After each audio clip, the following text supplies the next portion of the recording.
Hello there guys and welcome back to the channel. Right, so normally these videos are done with screenshots from deep dives, but this month, since I'm a bit tardy, we can actually have a full ability breakdown, and then I'm gonna show you a bit of gameplay from deep dive, as well as obviously give my own thoughts and insights. But this time around we have access to developer notes as well, so we can take a bit more proper look at the Spider-Punk, and well, let's get to it. So his chart effectively states that he has quite a bit in survivability in 3.5, which is quite decent for a spider character, and that probably largely stems from either synergy with inequity or also the fact that he seems to evade pretty much all the time, especially defensively, but offensively as well, with his, passive evade on parry as well as passive stun, and then when that evade is on cooldown, every time you would effectively lose an intercept, opponent gets passively stunned instead. So quite high in damage in 4.5, ease of use is 3, utility is 3, and defender strength is 3.5. I think that's probably fairly appropriate. And let's center around his base abilities. So it is centered around two mechanics. One of them is brand new, which is that mini game in Special 2, where you need to learn to swipe up or down when the prompts hit. And the other one is just effectively intercepting a lot and then now and then performing heavy attacks to put on either taunt or refresh the physical vulnerabilities. And as a science champion, he is themed around ruptures and physical vulnerability. In fact, that is quite a good thing because virtually nothing is a rupture immune, right? Except for like him now and Scorpion for most part. So there are like only 2 rupture immune champions in the game. So strength, rupture, their eardrums, taunt and encore to increase specials. This is also something that I like a lot. That he does have 2 different AI manipulation mechanics. One in his signature ability with his encore. Whenever opponent activates special attacks in a row, basically you put a passive taunt-ish type of thing on the opponent, and he also has a very short taunt on his heavy attack. So counterattack evade, that is seemingly very powerful, where Punk's counterattacks evade is incredibly powerful, similar to characters like Else Bloodstone, Kate Bishop, except it's even more OP because then you get the intercept evade. And Rapture immunity is, again, something that very, very few champions have. Weaknesses, physical resistance, and Rapture immune. Get your timing down. Anti-evade is going to be a big problem and almost a requirement in fighting Spider-Punk in more difficult matchups. We're going to talk about it a bit later, and Purify obviously is a weakness as well. So let's go to his abilities. Is maxed out 6-star. Spider-Punk's brain and body have been annihilated countless times at concerts, granting him immunity to concussion and rupture. Concussion immunity is also extremely useful in my opinion. Spider-Punk hates labels, so for each tag he gains a little bit of attack rating. I don't know how effective this is going to be in total because we would need to take a look at how many average tags any given champion has. But it's kind of funny, interesting. It also means that his damage output will likely vary quite a lot in between matchup and matchup. Spider-Punk will rupture his opponent's ears. Personal rupture debuffs deal 4.5k or 14 seconds, max stacks 8. As the defender, these scale with base stack only. When Spider-Punk intercepts his opponent, he inflicts a 750 physical vulnerability for 15 seconds, max stacks 2, and you can refresh these with heavy attacks. Right. So counter culture and counter attack. And this is going to be something where we're going to need to talk about defense as well. When performing a well-timed block against basic attack, Spider-Punk has a 100% chance to evade, inflicting a stun passive for 3 seconds. This is removed if you hit opponent twice. This evade goes on cooldown for 16 seconds. While this cooldown is active, when Spider-Punk would be struck by a light or a medium attack while dashing forward, he has a 100% chance to evade the hit, inflicting stun passive for 2 seconds. As a defender, this ability is always active. And what does that mean? That means that you can never intercept him. Right? It's quite simple as that. You can never, ever intercept that guy. Now, in itself, that's not a deal breaker. You can easily play around it. Parry, 5 hits, punish special attack, bait out heavy attack. You don't have to intercept. Except there will be nodes that, prevent you from parrying, like stun reflection. There will be nodes that prevent you, mandate intercepting, like Aegis intercept or, ebb and flow intercept or what have you. And then he's going to be a problem. And that is I'm sure that there will be times when this guy's an absolute nightmare, node combinations where this guy is an absolute nightmare. In a vanilla situation, I don't think he's going to be too tough of a defender, but in some of these specific conditions, effectively, you either get a very good evade counter, or you're done. You kind of get like true accuracy or true focus, or like 100% evade prevention, cold snap, or you're done. And I don't know how much of a fan I am of a design as such, but we'll get to it. Inflicting a personal physical vulnerability debuff shortens the active cooldowns by 6 seconds. So whenever you do mess up, whenever you intercept the opponent, this basically happens. So crowd members, and this is his ramp up mechanic. It is just making everything he does more potent. So when Spider-Punk gathers a crowd whenever he goes as a defender, or while fighting in battlegrounds or duels, start with 150 crowd members, otherwise start with 0. When defeating the opponent, half Spider-Man's crowd follows. If you lose all your crowd. When either champion dodges the special attack or punishes their opponent's special attack, Spider-Punk gains 10 crowd members for each bar of power spent on a special attack. Cooldown, 0.2 seconds. This is also interesting because it means he will be very varied in terms of how effective he is in different matchups. If opponent has plenty of projectiles that you can dex, then he's going to ramp up much, much, much faster, opposed to if opponent has like a single projectile or like a single hit that you can't really dex from. When Spider-Punk evades after performing a well-timed block, gain 30 crowd members. So whenever you do trigger that evade, you also gain. And then when you get knocked down, you lose 15 crowd members. Crowd effects. Crowd hacks, increases the potency of personal raptures by 182% based on the crowd count. So you get significant increase in your rapture potency, as well as about 200 crowd members. When Spider-Punk activates special attack, he gains an unstoppable passive for 3 seconds, paused until the end of the special attack. And this is going to be something that you need to keep in mind as well, where he will not only in specific cases require evade counter, unstoppable will be there in the mix too, making him more annoying to deal with. Heavy attack. The first hit refreshes all personal, physical, and vulnerability debuffs. The final hit inflicts a taunt debuff for 2 seconds and grounds the opponent no power if they are above 1 bar of power. So this is basically purely to refresh physical vulnerabilities and bait out a special attack from the opponent quickly. Special 1, on activation, remove all personal raptures on the opponent. For each rapture removed, each hit inflicts an instant rapture dealing burst of 1.344 damage, physical damage based on the remaining time left on the raptures relative to the base rapture's duration. And special 2, final 3 hits are strum attacks that inflict a personal rapture debuff. These can only inflict through blocks that are not. These can also be inflicted through blocks that are not well timed. And as an attacker, 3 chords are generated. That's where the mini game comes in. And if you hit all the chords, you get 10 crowd members. And if all hits are amplified, inflict an additional rapture as well. So you get 4 of those raptures.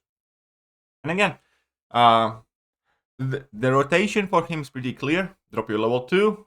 And then as soon as you can, drop your level 1 with as long of a duration left as possible. And in longer fights, you can go for level 3 as well, where once per fight, personal raptures have their duration increased permanently, so that's great.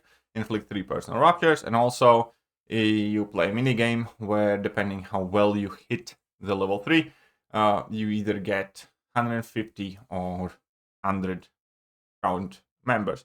Again, in battlegrounds fights and in shorter fights, I don't think anybody's going to use this special, but in long fights, obviously, it is going to be quite useful. And the Sig Ability. When the opponent finishes a special attack, inflict Encore passive for the corresponding special. While an Encore is active, the opponent Encore. When the opponent's 70% more likely to throw the same special attack. So this is like a very potent taunt, actually. And max stacks 3. So Encore passives are removed if the opponent performs a different special, but then you can just start getting them back again. For each Encore passive, the opponent's attack rating during special attack is reduced by 24%. Again, much like with taunts. Inflicting an Encore passive while Encore is already active has a 100% chance to inflict a personal rapture debuff. This is not affected by the ability accuracy. So this is also going to be defensively annoying, because if your opposing Spider Punk is going to be duped, you will have to alternate special attacks unless you are Rapture immune, basically. But here we are. So that is Spider Punk. So let's take a look at the way he plays through and through. We're going to see that you basically start with that evade, get those physical vulnerabilities on. Then if you miss an intercept, opponent gets stunned, and you can heavy them again if you wish. Otherwise, just basically intercept them as much as possible. Even if you lose the intercept or mistime it, they get stunned instead. You drop your heavies, bait out the specials. Those encore passives from the Sig Ability are getting built up on the opponent, so they are more likely to throw the special. So we can see that against somebody like Nova, you can ramp up significantly quicker as well. And then when you are nearly at 3 bars of power, drop your level 2. With those physical vulnerabilities, obviously they also do extra damage. You get your Raptures placed on the opponent, and then you want to get to your level 1 as soon as possible, inflicting as much burst as possible. So again, a clear-cut level 2, level 1 rotation in most cases, whilst intercepting a lot. And truth be told, I think the playstyle is going to be very practical, because this champion has pretty much the best kind of like fail-safe mechanics in the game for intercept. And that's going to be huge, because passive stands are huge. That works against 10 different champions. Obviously, that it cannot get shrugged off, and it can bypass plenty of stuff and abilities. The fact that you can effectively intercept on command without worrying about anything too much, other than, if opponent has more than a bar of power. But even that kind of gets taken care of by the towns. Thus, you shouldn't have much trouble betting on special attacks. Ultimately, offensively, Spider-Punk is the type of champion they like. He's kind of limited in what he does, but it does seem like it is something that you will want to go often, especially if his damage holds up, especially if his numbers hold up. These are the type of champions, in my opinion, that have better chance overall in the contest, opposed to champions that do 50,000 different things and none of them particularly good. And realistically, yeah, he doesn't have that much utility, right? He has concussion and Rapture immunity. And he has access to debuffs, therefore inequity and despair. Pretty much anything else, just kind of like a nuke type of beat stick. But the way the game is currently, that might actually be like a very, very good thing. Obviously, access to Rapture debuffs, it's not super common either.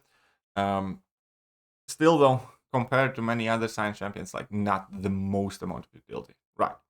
Except, we need to take a look at champions like Silk as well. Silk in essence is also very, very simple.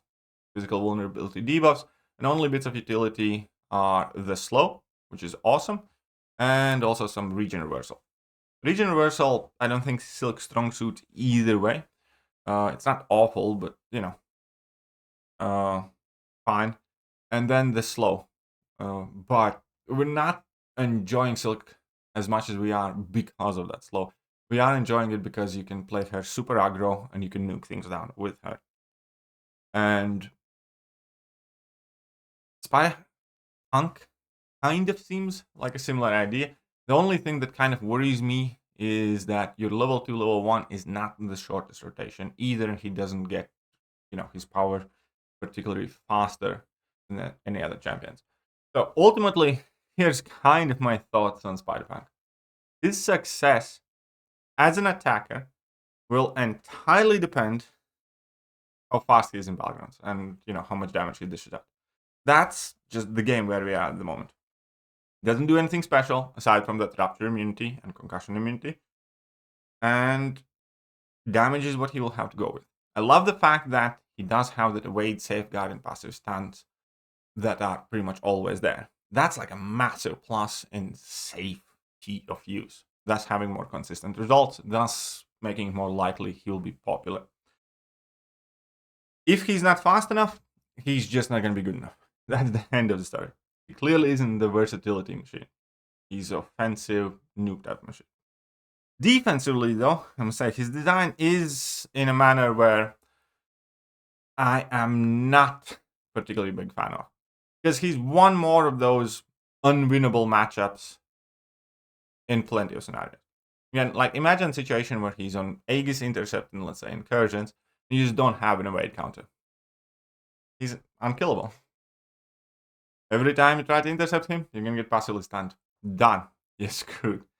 And I think that's kind of a bit too far. I can understand being like incredibly hard to fight against if you do not have like a specific ability, but not impossible. Let's say, I don't know, Spider-Gwen, for example. Her evade's percentages amp up crazily. So because in plenty of times Kabam has used Spider-Gwen as a crazy defender where you can't stun her, her ability accuracy cannot be reduced. And then it's just a rough fight for vast majority of the champions. It's not impossible, but it's very rough because you can still land a hit. The weight is not 100%. And once you take it to 100%, effectively, the gates are closed. You either have a counter to that fight or don't. Now, thankfully, obviously, it's not in a generic fight situation. There has to be additional node that dictates it. But as soon as that's going to happen, in some alliance war placement, with some battlegrounds metas, in some challenge modes or something, it just creates an unwinnable fight. And I don't like that design. I understand unwinnable fights for like specific few champions. For instance, when you use, Onslaught against Havoc, you just basically can't win that fight because the matchup is that bad. Or when you use most of the Mystic champions against Human Torch. That's like way more specific. So, yeah. Overall, though, again, I think he's going to be, for most part, mediocre defender. And then in specific situations, he's going to be very good defender that demands a perfect counter. And then, obviously, offense is going to dictate how good or bad he will be. Let me know what you guys think, and I will catch you guys soon. Bye-bye. Hello there, guys, and welcome back to the channel. So, we have all the information about the next one.